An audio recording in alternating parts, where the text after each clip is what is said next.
For our setup pipes, we like to use this septic field drain pipe. It's 4-inch PVC and it comes with all these holes pre-drilled.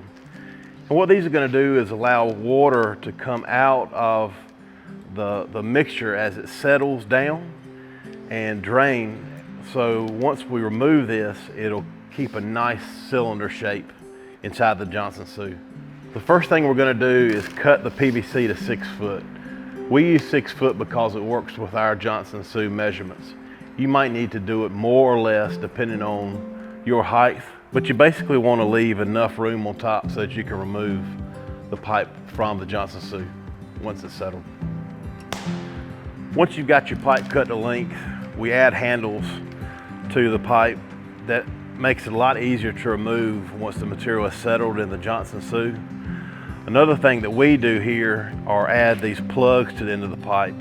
What that does is allow us to load the Johnson Sioux with a machine and keep from filling these pipes up with material.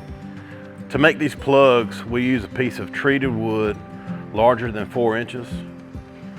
I take and cut a plug out with my hole saw. I put the plug in the pipe.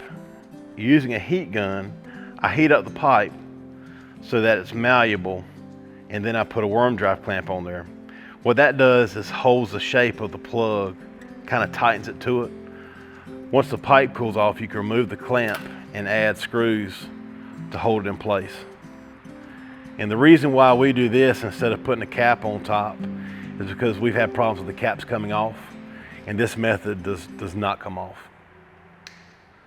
Okay, now that you've got your bioreactor built, your pipes are built, when you go to load it, what you're going to want to do is figure out a way to hold the pipe in an upright position, parallel with the rest of the pipes. So what I have here are some garden stakes, and you can use anything. A piece of wood, conduit, signpost, basically any straight object, and you're going to lay it across the top and zip tie the pipes to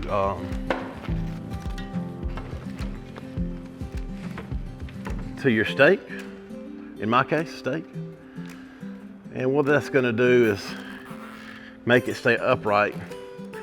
And although that looks a little flimsy, once you get all of them together, zip tied together, it works really well. We actually use this spreader bar that we built to accurately keep them parallel and upright. And the main reason we use this is because we use machines to load the Johnson Sioux, and this is made out of steel. It holds up better under those conditions.